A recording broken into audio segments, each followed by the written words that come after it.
I heard a sermon once called Birds of the Same Feather Flock Together. So today we're talking about something that will make or break us, make or break our future. It's who we hang around.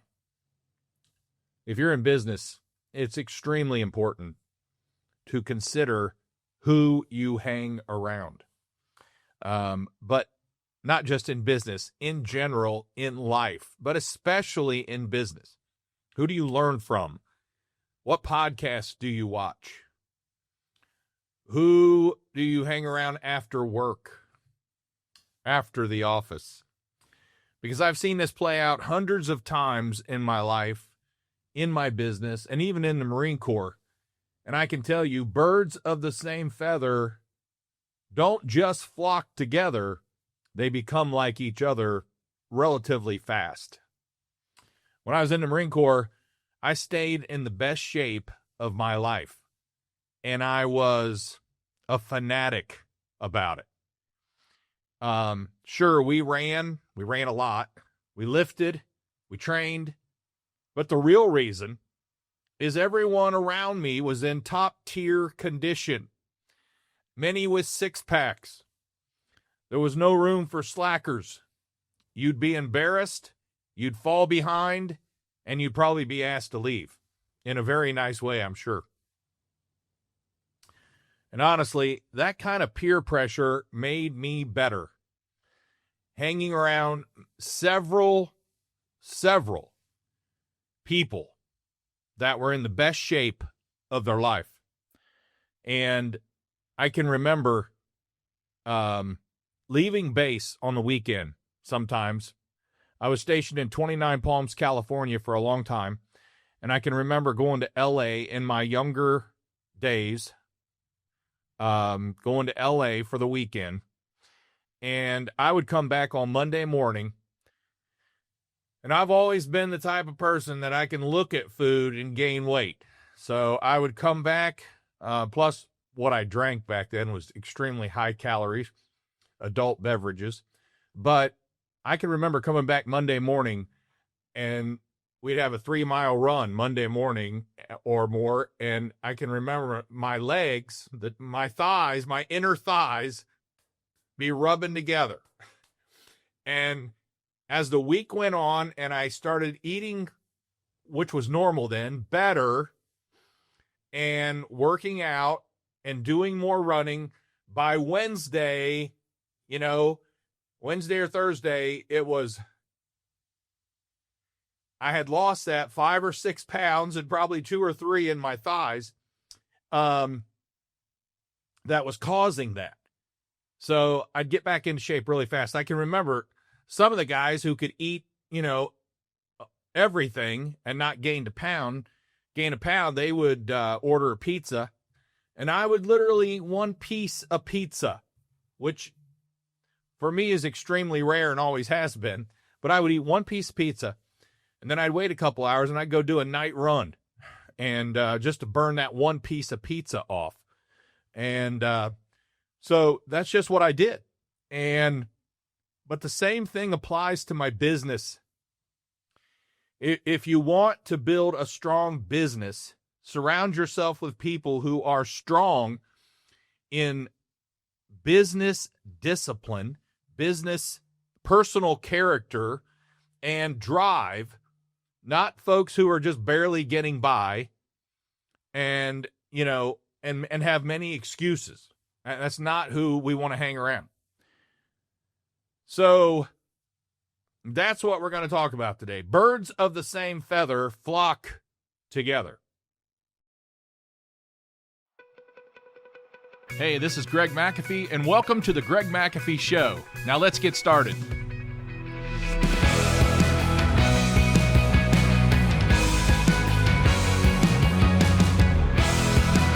Hey, welcome back to the Greg McAfee Show, where we discuss steps to successful entrepreneurship, how to take your business to the next level, whatever that level might be, and ultimately follow your dreams. Today, we're going to be discussing birds of the same feather flock together and just how important it is for you to hang around the right people. Here are some reasons why. We're going to get right to it today. Number one, we rise or fall within our circle. You see, if you want to see your future, look around you. Who's in your circle? Who do you hang with? Your circle is shaping your standards today, and it always has. And it shapes your beliefs, it shapes your energy, and the result is either you're challenged to grow or you're comforted to stay in the same area you're in right now. And remember, if you stay in the same area, don't be disappointed a year from now, 2 years from now. You're going to be the same exact person. Your company's going to be doing the exact same amount, if not less. Number two, success is contagious. It is. It's contagious. It becomes a habit in your life. Just like the way I ate in the Marine Corps, just like the way I trained in the Marine Corps, it became a habit in my life. But so is mediocrity. Mediocrity is a habit. Mediocrity is contagious. When we hang around high performers, I told you this before, I surrounded myself with a lot of smart business people who were extremely successful in their life. And all I was this little furnace guy and, doing a couple million a year at the time. And these guys had run companies and started businesses doing multi-millions, some hundreds of millions of dollars. But I was a sponge. I kept my mouth shut, and I was a sponge. And I learned as much as I could learn. And I liked hanging around high achievers. I didn't want to hang around whiners. I didn't want to hang around underachievers because that rubs off too. The result for me was either level up or slowly fade into average, and I leveled up really fast. I definitely came up from where I was because I was at ground zero. I've told you I didn't take a business class or course in my entire life until after I started McAfee Heating and Air. And I didn't do well in high school. I didn't have any name recognition. I say this over and over again for those who don't either. It should inspire you to act. It should encourage you. It should motivate you. All right, number 3. Accountability lives in strong relationships. You see, real friends will call you out. Real friends will tell you what you're doing wrong. And they'll ask hard questions. See, a lot of people, they don't like to be asked hard questions. Hard questions means I might have to give you truthful answers, and you might not like them. Who gives a crap? I'm asking you hard questions to get some stuff out of you to help you to change. Because nothing happens until we what? Change. They also expect more from you. When I hung around, and I still hang around these types of people. But back then, man, I was raw. I was young. I was dumb. I didn't know what I didn't know. I wouldn't say dumb. I would say very ignorant to the fact of business or high achievements. I knew I wanted those, but I didn't know how at all. I didn't know what I didn't know. Now, that's not judgment, folks. When I ask people questions, when I'm coaching people and I expect more from you, I'm not judging you at all. That's called tough love. I love you enough to ask you those tough questions. You get a coach or some group and they're not asking you the tough questions and they're not pushing you a little bit harder than you want to be pushed. If you don't feel uncomfortable with that coach or that group, then you're in the wrong group, because I will keep you uncomfortable. I will keep you constantly thinking about how can I do more? Maybe I'm not doing enough. That's where I want you. And if you say, well, that's tough. Exactly.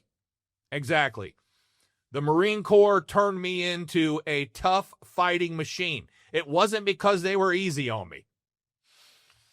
All right.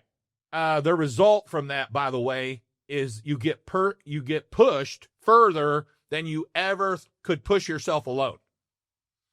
It's like training without a trainer.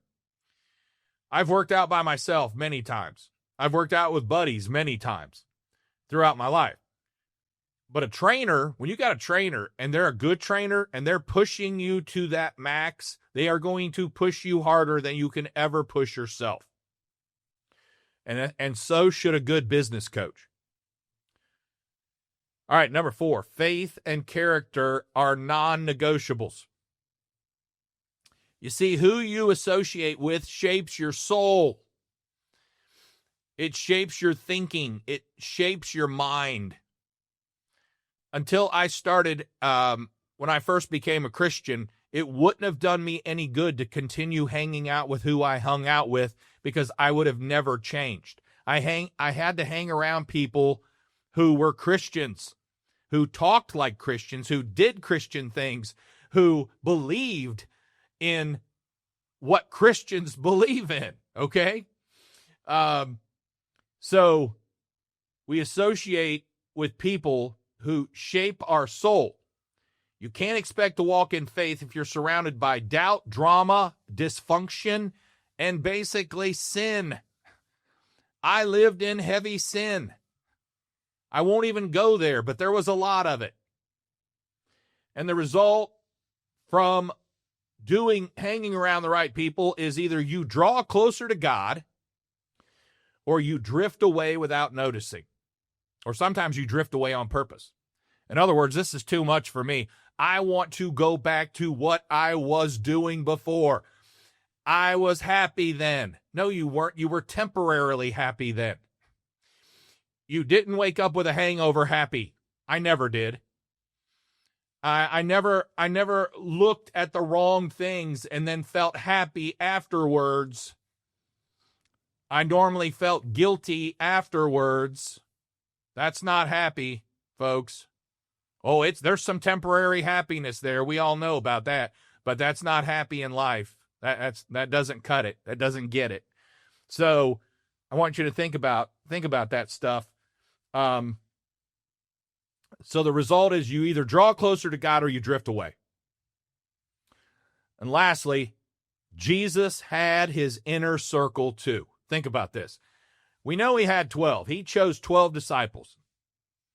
We also know that they were younger than he was. You know, nothing wrong. I'm 62 years old. You know, if you want me on your team, I'm going to be a hardcore player. I'm not too old to play. And, well, I'm not, if you want me on your football team or a baseball team or softball team, I'm probably going to say no. But if you want me on your business team and we're sitting at this table and we're making things happen and brainstorming, I'll be on that team all day long. But Jesus chose 12 disciples. They were younger than him. They didn't know what they didn't know. He taught them. They were humble. They were daring. They were risk-taking. They walked away from what they did to follow him. He said, leave the boat, Peter, and follow me. Well, Peter is like, this is what I do for a living. This is how I provide for my family. But I'll leave it anyway. You know, a lot of older guys wouldn't. They'd say, I can't. I just can't do that. Well, and there were some who said, I can't.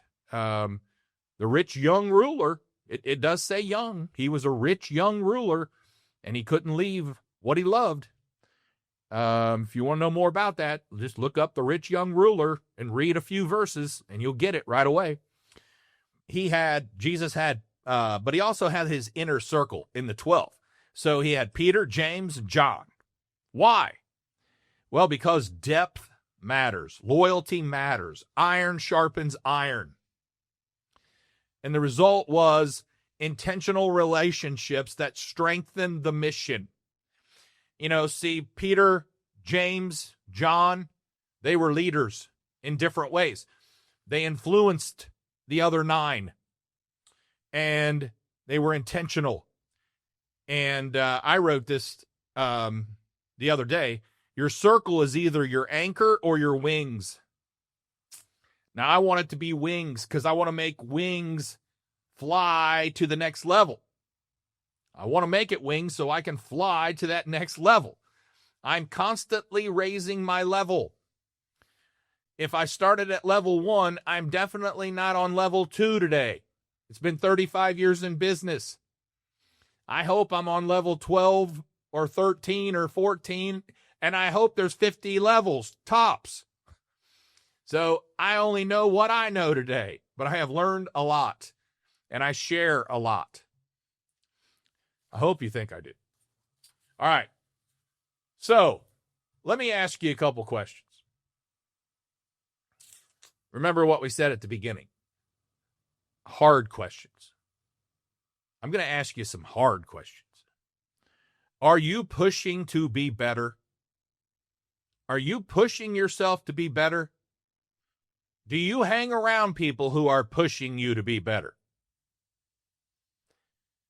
You see, I've also coached some people who are smaller companies always, but they're less than 10 employees, let's say, and they still go out in the field and they still do work, which I did for a while with my team.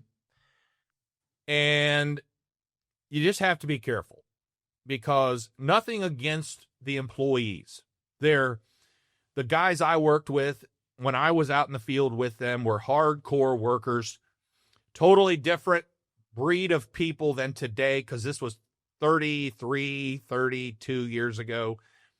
They stuck with me. We start at 7 in the morning and we'd go sometimes to 11 o'clock at night. And they just stuck with me. They were hardcore people. But they weren't leaders, and they weren't risk takers, and they weren't thinking about growing a business. They were just working hard, sucking up the overtime, and is making as much money as possible. And that's also a big difference than today, because a lot of people today are just not motivated by money. Yet, they don't have enough money to make their rent. They can't afford to put a down payment down on a house, but they're not motivated by money. That's where my generational gap comes in again, and I just have to say, I don't know, and I move on. Okay, so you think about this. Are your friends, are your acquaintances pushing you to be better, or are they pulling you back? Are they holding you back? Do they talk faith? Are you hanging around the right people? If you want to be a Christian and you want to be a faithful person, man or woman, are they holding you back? Do they talk about faith? Do they talk about family? Do they talk about growth? Or is it just drama, doubt, games, and excuses? That's first question. It might be time to clean house, because who you run with determines how far you run. That is the truth. There's plenty of runners out there that understand that concept. If you run 5 miles and you're running with someone used to running 10, you'll probably go 6, and eventually 7, 8, 9, and 10. But if you're running 5 miles and you're running with someone that maxes at 3, you're going to probably end up down to 4 eventually. You're going to get him up to 5, but he's going to bring you down to 4. That happens all the time. So I said I had some tough questions, but it's just 1 or 2 there.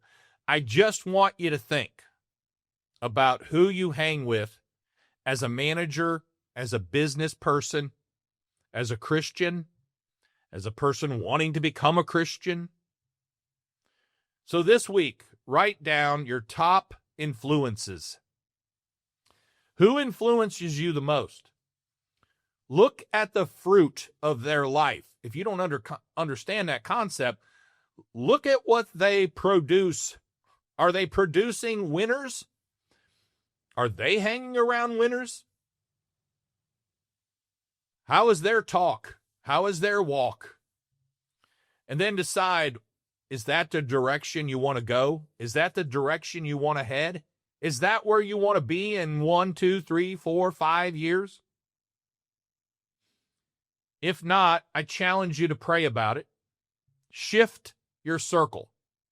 Write that down. Shift your circle. Change your path. Because we know, this is the best part about having the Bible. This is my Bible right here. It's one of my Bibles, many Bibles. I've collected Bibles. I love Bibles. But the ones I read are not collectibles. They're all written. They're scribbled on. They're highlighted. I'm a sponge. I'm trying to learn as much as I can. But shift your circle. Change your path. Because we know from the wisest man in the world, King Solomon, David's son, King David's son, Solomon, he wrote the whole book of Proverbs. God said, I'll grant you anything you want, and he didn't ask for money, fame, fortune, gold, silver, nothing like that. He said, I just want wisdom. And God granted him with the most wisdom anyone's ever had, smartest man in the world. Here's what he wrote in Proverbs 13:20. Walk with the wise and become wise, for a companion of fools suffers harm. I'll read it again. Walk with the wise and become wise. You are who you hang around. Because a companion of fools, you hang around fools, you will suffer harm. They will bring you down every time. You will not lift them up. A lot of people say, I'll hang around these guys because I'll change them. No, you won't. Never happens that way. Rarely happens that way. And know this, you don't drift into greatness. You run with the right pack to get to greatness. Sound good? All right. Before we wrap up, if you're watching on YouTube, don't forget to like and subscribe below. Also, you can support this podcast by rating and reviewing on iTunes or your preferred listening platform. Don't forget to follow us on Instagram or Facebook at The Greg McAfee Show. No spaces, no underscores. Keep tuning in. I'll do my best to keep challenging you. I've got some good stuff, what I call in the hopper. I've been recording. I think I got 5 now in the hopper, ready to play. Be sure to tune in next week. And thanks for listening. As always, carry on. God bless. Make this day the best day of your life because we're not promised tomorrow. I'll see you later.